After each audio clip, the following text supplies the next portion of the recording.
Bonjour à tous et bienvenue à cette conférence plateforme Docker, composition et fonctionnement. Donc cette conférence est dans le cadre de l'événement Curiosity qui regroupe lui-même 7 conférences sur l'informatique et sa gestion. Donc, je vais commencer par me présenter. Je suis Laurent Vasseur, je suis actuellement en 5e année à l'école d'ingénieurs du CESI des écoles d'ingénieurs spécialité informatique. Et je suis aussi certifié AWS niveau associé pour l'architecture. Vous pouvez me retrouver sur LinkedIn et sur GitHub. Donc comment va se passer cette conférence? Premièrement, je vais faire une présentation des conteneurs, donc lors d'une introduction où je les comparerai un peu aux machines virtuelles. Ensuite, je vais présenter Docker, la plateforme Docker, ses différents composants et comment cela fonctionne. Ensemble, on fera une petite démonstration où on déploiera un conteneur et une application multi-container. Donc ça sera du WordPress. Et je terminerai par une petite conclusion. Donc premièrement, qu'est-ce qu'un conteneur? Mais tout simplement, un conteneur, ça va être un environnement qu'on va déployer sur une machine hôte. Par exemple, si on prend cet exemple-là, vous voyez mon serveur hôte, j'ai déployé dedans un environnement Java et j'ai mis une application Java. Mais je peux aussi déployer un environnement .NET et mettre une application. Base de données et serveur web aussi. Les conteneurs sont isolés, c'est-à-dire qu'à moins que l'application le veuille, ils ne peuvent pas communiquer ensemble. Et c'est pour cela, en grande partie, qu'ils sont souvent comparés aux machines virtuelles. Cependant, afin de bien comprendre qu'est-ce qu'un conteneur, on va expliquer les deux principales composantes qui sont les namespaces et les control groups. Alors, il faut savoir que les conteneurs n'ont pas été inventés par la société Docker qui a maintenant à peu près 6 ans, mais c'est des technologies qui existaient déjà avant. On peut notamment connaître les LXC qui sont des conteneurs mais pour l'hyperviseur Proxmox. Et ils reprennent le même principe. Alors il y a deux principes à connaître. Le premier, c'est le namespace. Un namespace, ça permet de modifier la vision qu'a un processus du système. C'est-à-dire que le processus ne va voir que les autres processus qui sont dans le même namespace que lui. Au contraire, si le processus a un autre namespace, il ne le verra pas. Donc on limite sa vision. Alors il y a plusieurs types de namespace. Je ne vais pas tous vous les citer, mais par exemple, le user, ça permet de mapper des users qu'il y a sur l'autre, mais dans le container. Les PID, pareil pour les processus, mount pour le système de fichiers. La deuxième composante qu'il faut connaître, c'est le control group. Alors, avec un control group, on va pouvoir limiter l'accès aux ressources physiques de la machine à un processus. Donc, par exemple, si je veux qu'un processus ne dépasse pas les 2 Go de RAM, eh bien, je peux lui dire tu ne dépasseras pas les 2 Go de RAM, il ne pourra pas les dépasser. Du coup, on a deux types de limitations. Premièrement, leur vision et deuxièmement, les limites de la machine. Et c'est avec cela qu'on va pouvoir isoler nos containers. Donc faisons maintenant une petite comparaison avec une machine virtuelle. Donc une machine virtuelle, comme beaucoup de personnes le savent, il faut un hyperviseur. Donc pour parler que des plus connus, par exemple l'Hyper-V ou le SX. Lorsqu'on va créer une machine virtuelle, on va faire de la virtualisation de composants. Donc on va créer par exemple une carte réseau virtuelle, de la RAM virtuelle, du CPU virtuel, etc. etc. C'est pour cela que ça sera isolé. Et dessus, on va installer un OS indépendant. Alors que sur les containers, comme vous l'avez compris, déjà on n'a pas besoin d'hyperviseur. On va avoir besoin du Docker D que je présenterai un peu après.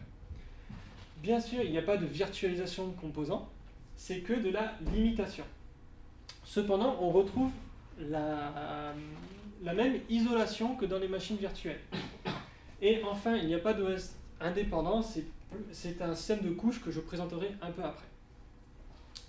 Donc maintenant qu'on a bien compris la différence entre un Docker, un container et une machine virtuelle, je vais présenter tout ce que propose aujourd'hui la plateforme Docker.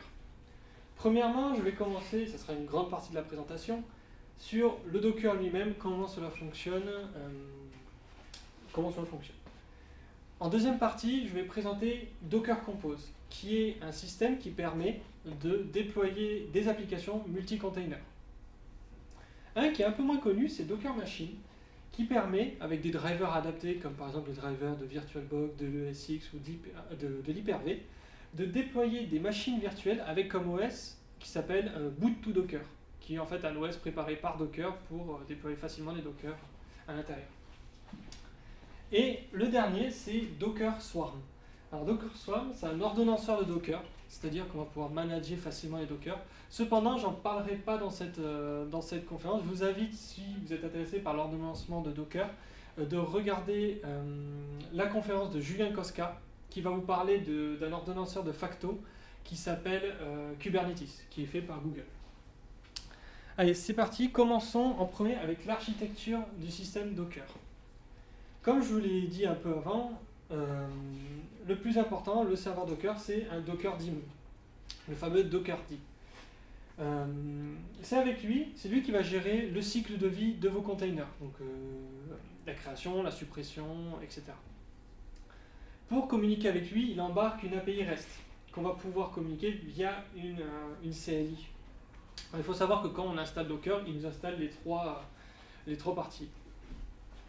À l'aide de CLI, on va pouvoir créer nos containers, bien sûr, mais aussi des images, des volumes et des networks, et c'est ce que je vais vous présenter dans cette présentation. Premièrement, créons des containers. Alors, il faut savoir que pour créer un container, il faut qu'on se base sur un modèle. Ce modèle, c'est l'image. Si on doit faire une comparaison avec du code, on pourrait dire que l'image, c'est notre classe, et le container, ça va être une instance de notre image. Dans cette image-là, qu'est-ce qu'on a? On a premièrement une première couche qui s'appelle Alpine, qui est en fait un OS Linux vraiment très léger. Au-dessus, on va mettre un Node.js runtime pour faire tourner une application Node.js, parce que ça va être une image pour une application Node.js. On va rajouter des Node modules, et enfin, notre application. Donc ça, c'est notre template, c'est notre modèle. Ici, vous avez une représentation en couche du serveur. Donc vous pouvez voir que j'ai un OS et que, bien sûr, j'ai installé Docker. Grâce à la commande Docker Container Run, le Docker D va copier ces couches, qui est en fait une petite partie du file system. Il va, entre guillemets, les aplatir, les mettre en lecture seule, et il va créer son container, mais c'est pas tout, il va aussi ajouter une couche modifiable. Celles-là, donc je le répète, sont en lecture seule. Alors pourquoi ajouter une couche modifiable? Tout simplement, imaginons mon application Node.js, elle veut créer des logs, elle veut créer un fichier de log. Ces logs, il va bien falloir les stocker. Du coup, il nous faut une couche où on puisse stocker ces logs, et c'est dans cette couche modifiable. Mais attention, cette couche modifiable, elle sera supprimée en même temps que le Docker. Donc, si on prend l'exemple, imaginons, je veux plus Docker, je supprime, la couche modifiable part avec. Et si je déploie un nouveau container en partant de la même image, donc j'aurai toujours mes couches en lecture seule, mais j'aurai une autre couche modifiable, ce ne sera pas la même. Donc maintenant qu'on sait comment déployer un container et qu'est-ce qui fonctionne derrière, comment créer nos images? Comment créer des images personnalisées pour l'entreprise? Déjà, il faut savoir qu'une image, en fait, comme je l'ai présenté un peu avant, ce sont des couches qu'on va pouvoir réunir grâce à un storage driver. Donc il y en a plusieurs, Docker, chacun a ses bénéfices, je ne vais pas rentrer dans le détail. Par contre, parlons de comment on crée une image. Eh bien, il y a deux méthodes pour créer une image. Premièrement, si je reprends mon exemple de tout à l'heure, j'ai déployé mon application Node.js, j'ai ma couche modifiable, ça fait 3 mois qu'elle tourne, j'ai même des fichiers de log. Imaginons que je veux créer une image à l'instant T, une sorte de snapshot de ce Docker. Avec la commande Docker Container Commit, je vais pouvoir créer ce snapshot et ça va me créer une image. Mais ceci, ce n'est pas une bonne pratique. Alors, pourquoi? Tout simplement, si je veux faire évoluer mon image, ça va être très compliqué. Elle ne sera ni réutilisable pour d'autres applications, donc ce n'est pas une bonne solution. Alors comment fait-on? Eh bien on va utiliser ce qu'on appelle un Dockerfile. Un Dockerfile, c'est en fait un suivi de commandes que vous pouvez voir là, dont toutes les commandes sont expliquées sur la documentation de Docker, c'est très bien expliqué. Et dans laquelle on va définir un peu notre container. Alors je vais détailler avec vous cette image qui est assez simple. Je reprends mon exemple de l'application Node.js. Il faut savoir que pour commencer, il faut qu'on parte d'une autre image. Donc ces autres images, on peut les trouver sur des registres publics, j'en parlerai un petit peu après. Là, on va partir de l'image ma_admin_node, qui n'est pas une image officielle, mais qui est un standard, qui est en fait un OS Alpine sur lequel dessus il y a un runtime Node.js. Donc on va pouvoir faire tourner des applications Node.js.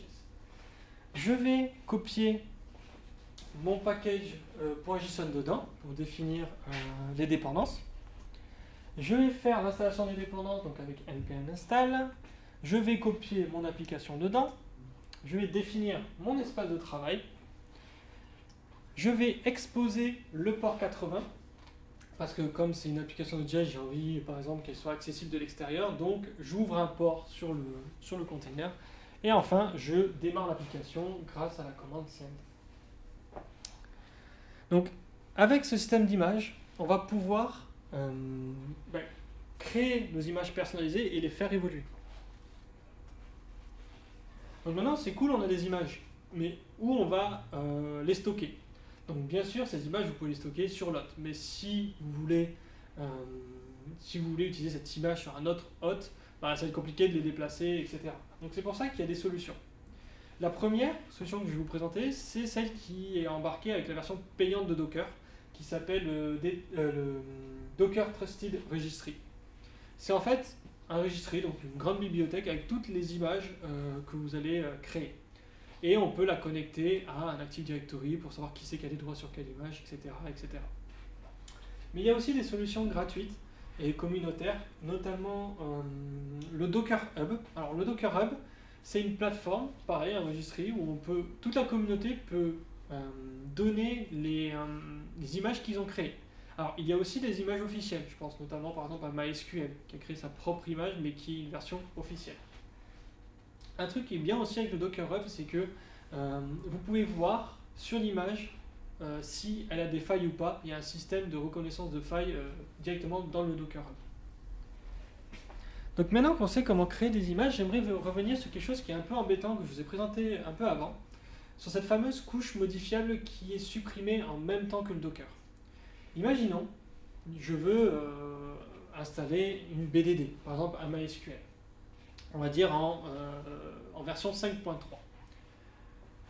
Si je mets tous mes fichiers de BDD dans l'application, si je supprime l'application, je supprime ma BDD avec, donc ce n'est pas bon. Mais il existe une solution qui s'appelle les volumes. Un volume, vous pouvez le voir comme un disque dur qu'on attacherait à un container. Du coup, je vais pouvoir déployer mon application, donc MySQL 5.3, et mettre mes fichiers dans le volume. Mais si un jour, là maintenant on en est à la 5.7, si je veux installer à 5.7 mais garder mon volume, ça sera comme le volume est indépendant, je vais pouvoir réinstaller un MySQL, donc la dernière version, et attacher mon volume, et du coup j'ai pu garder mes données malgré le fait que j'ai changé d'application. Il y a un deuxième type de volume qui est le bind mount. Le bind mount, on va pouvoir mapper un volume du container avec un dossier du file system. C'est-à-dire que si le container met un fichier dedans, l'autre pourra voir ce fichier dans le file system, dans le dossier bindé.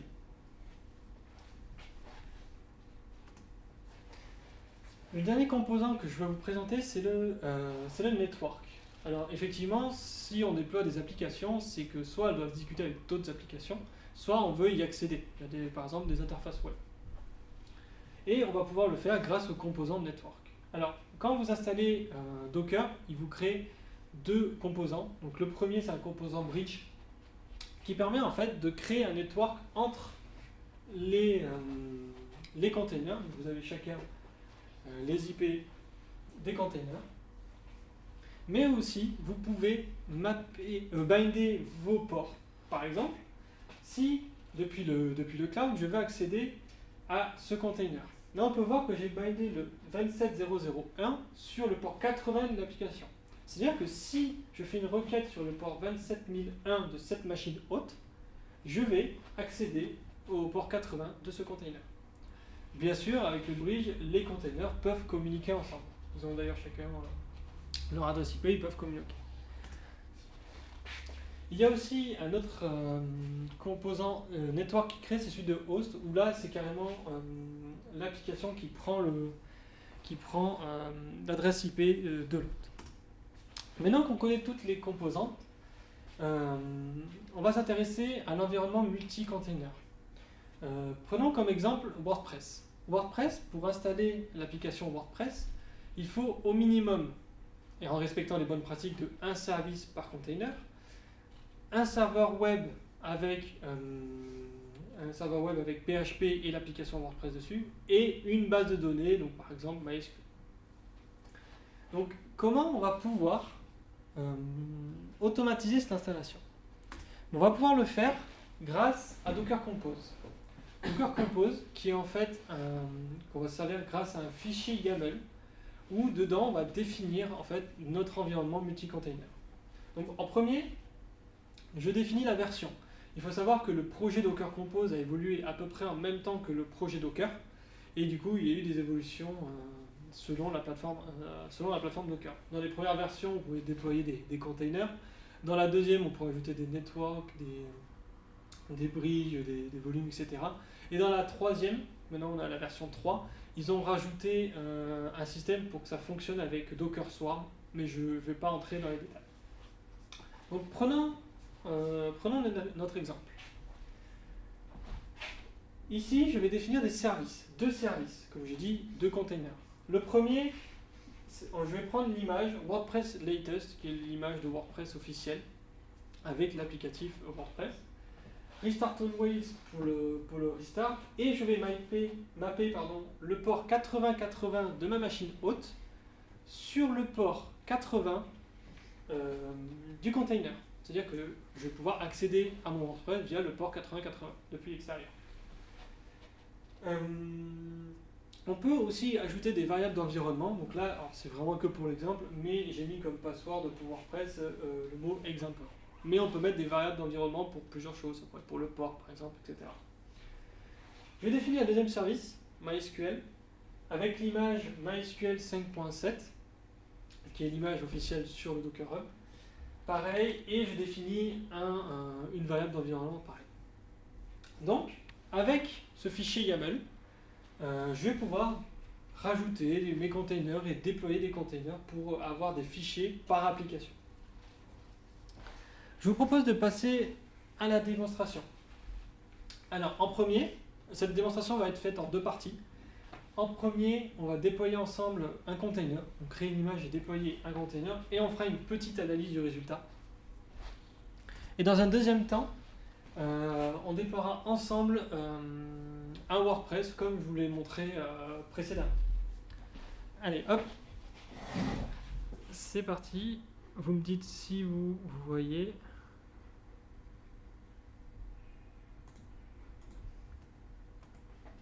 Vous voyez ou pas? Ouais. Hop. Alors, j'ai préparé pour pas qu'on ait trop de temps. Hop. Premièrement, ce qu'on va faire, c'est... Tac. Ici, avec ça, je peux voir les images que j'ai déjà sur ma machine. Donc, pour gagner un peu de temps, j'ai téléchargé celle de Ubuntu 16.04. Et j'ai pris celle d'Hello World qui est celle qui permet de tester, on va savoir si ça fonctionne. Donc commençons. Hop. J'ai créé, vous pouvez le voir ici, un Dockerfile. Ce Dockerfile, alors il n'est pas optimisé, mais c'est pour montrer. Je vais me baser sur la fameuse image Ubuntu 16.04. Je vais dire, je le mets à jour et j'installe l'utilitaire pour pouvoir utiliser le ping, tout simplement. Et en entry point, je vais mettre un ping. De base, quand je vais utiliser ce ping, ça sera sur le 8.8.8.8. Donc, là, j'ai mon fichier, créons ensemble l'image que je vais tout simplement appeler ping. Hop. Là, il crée son image. Donc là, il fait tout les choses Ubuntu. Et vous pouvez voir que j'ai j'ai une image taguée ping 1.0 parce que c'est la première version de mon image. Donc maintenant, on va lancer notre container. Donc en gros, je lui dis, bah, vas-y, lance mon point 1.0. Et c'est parti. Donc de base, il ping bien le 8.8.8, on peut le voir. Et si je fais CTRL-C, j'arrête le container. C'est ce que je fais maintenant. Par contre, si j'ajoute quelque chose, en fait, ça va changer le fameux CMD qu'on avait. Et du coup, je lui dis, cette fois, je ping Google. Donc en gros, je rajoute le DLS, et là, c'est quelque chose d'autre qui répond. Tac. Et bien sûr, vous me dites, oui, mais si je suis obligé de me taper la console, que ça remplit la console, et que je ne peux pas le faire derrière, ça sert à rien. Mais il y a le fameux "-d", qui en fait permet de le faire, de le lancer derrière. C'est-à-dire que là, hop, il me met juste un ID de container, et on peut voir, bon, c'est des ID assez longs, mais ça fonctionne derrière. D'ailleurs, on peut regarder ça. Si on fait docker ps, on peut voir que j'ai un container qui est en train de fonctionner. Vous avez le statut à droite. Quelque chose qui est intéressant, c'est que ps-a, si je fais docker ps-a, on peut voir les containers qui sont en train de tourner, mais aussi ceux qui ont été arrêtés. Donc comme je l'ai fait devant vous, j'en ai lancé 2 et il y en a un qui fonctionne. Donc, tac. Ce que je vais faire, je vais stopper mon container. Donc par défaut, ça donne des noms ou des ID, vous pouvez utiliser celui des deux. Si vous utilisez les ID, il faut que vous mettiez assez de lettres, de lettres ou de nombres pour définir quel container c'est. Là, par exemple, vous voyez que le container que je vais arrêter, c'est 316F67, etc., etc. Je vais juste faire docker container stop 316. Donc là, il va tout simplement arrêter le container.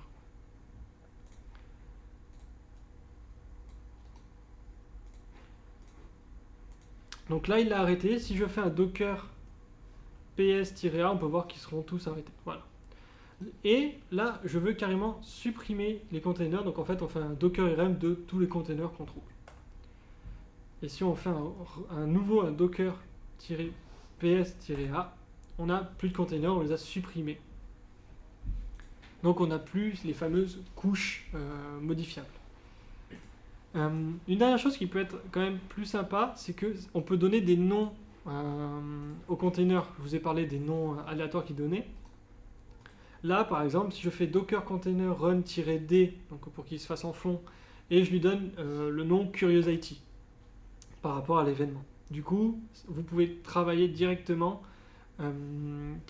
sur le nom curiosIT. Donc pour vous, ça va être des applicatifs, etc., etc.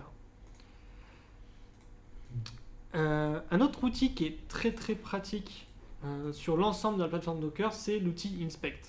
L'outil inspect, il permet en fait d'avoir un retour JSON sur toutes les informations du Docker. Donc par exemple, si je fais docker inspect curiosIT, on peut voir quelque chose d'un peu lourd. C'est du format JSON, mais il y a toutes les informations de votre Docker. Alors effectivement, comme ça, c'est un peu inexploitable. Vous pouvez lire, mais c'est pas fou. Mais vous pouvez utiliser des Go templates pour savoir exactement ce que vous voulez. Là, par exemple, je vais essayer de savoir quelle est l'adresse IP de mon Docker dans le réseau Bridge. Donc, grâce au format Go, je vais pouvoir regarder. Donc là, je lui fais la commande, toujours inspect sur mon curiosIT qui est toujours en train de fonctionner. Et je peux voir que c'est 172.17.0.2.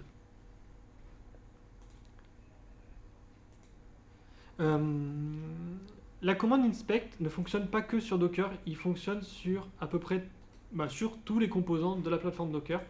Là, par exemple, je peux même faire un docker inspect sur l'image ping que j'ai créée. Il va vous donner des informations. Par exemple, ici, on voit le numéro des couches pour le file system. Je vais arrêter mon container curiosIT.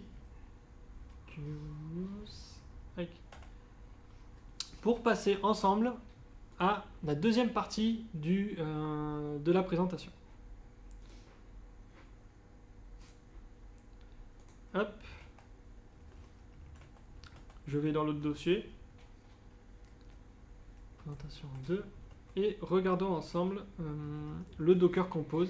Donc je vous rappelle, dans cette deuxième partie, on va ensemble déployer un WordPress. Comme vous pouvez le voir, c'est celui que j'ai montré avant, sauf que sur celui-là, on a ajouté des volumes pour garder les données quand on va le supprimer. Et à l'aide de docker-compose up, il va chercher ce fichier YAML et il va tout déployer. Donc là, vous pouvez voir actuellement que comme j'ai pas les images sur mon hôte, il va les chercher quelque part. De base, la plateforme Docker, quand il n'a pas les images, il va aller chercher sur le Docker Hub. Donc là, en fait, je vais prendre les images, que ce soit WordPress ou MySQL, sur le Docker Hub. Donc en fait, il est en train de télécharger les deux différentes images, différentes couches. Lorsqu'il aura terminé, il va tout simplement commencer son déploiement. Donc là, on peut voir le retour de MySQL. Il est en train tout simplement avec les variables d'environnement, il est en train de s'installer. Donc on va attendre encore un peu. Et là, normalement, c'est fini. Hop. À l'aide de cette URL, on peut voir que ça ne fonctionne pas. Par contre, comme je l'ai précisé avant, j'avais dit que mon application serait accessible sur le port 8080. Hop, ah, raté.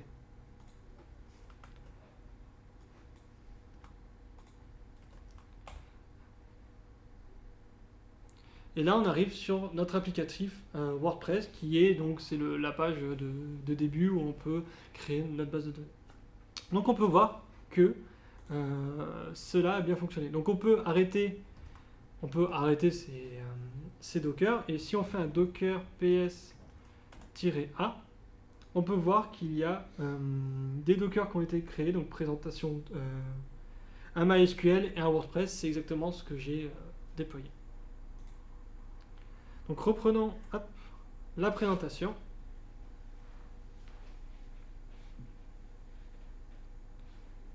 Tac, ça devrait arriver. Hop. Et on continue. Donc maintenant qu'on a terminé cette démonstration, j'aimerais qu'on parle des différents cas d'utilisation de Docker en conclusion. Premièrement, c'est très bien pour créer des environnements de test. Imaginons que vous codez une application, je ne sais pas, vous utilisez du Python ou du PHP, et vous voulez le tester en plusieurs versions de Python. Je pense 2.8 ou celle avant. Du coup, comme vous allez pouvoir facilement déployer des Docker, vous pourrez tester dans tous les environnements. Docker est aussi souvent utilisé dans les pipelines DevOps. Notamment, il s'intègre bien dans les pipelines de déploiement continu. Quand il faut que l'application a été compilée, il faut la déployer pour savoir si ça marche. Mais Docker, comme c'est plus facile, c'est plus léger aussi qu'une machine virtuelle, ça va être très bien pour les pipelines de déploiement continu. Et enfin, pour la production, c'est facile à déployer, forcément, c'est facile à maintenir, et on peut déployer des flottes de containers via des ordonnanceurs. Encore une fois, regardez la vidéo, la conférence de Julien sur Kubernetes, si vous êtes intéressé. Il faut aussi savoir que les plus gros providers cloud ont intégré bien sûr le système Docker. Alors sous Amazon Web Services c'est ECS, sous Azure c'est Azure Container, et sur Google Cloud Platform, je ne me rappelle plus. Donc là j'ai cité que les plus gros, mais il faut savoir que Docker a été intégré dans d'autres aussi qui sont peut-être un peu plus petits. Donc si vous êtes vraiment intéressé par l'ordonnancement de containers, je vous invite à regarder la conférence de Julien sur l'ordonnanceur de Google qui s'appelle Kubernetes. Merci à tous pour m'avoir écouté lors de cette conférence, et je tiens aussi à remercier Dante Guillamé pour la captation vidéo de cet événement. Merci à tous.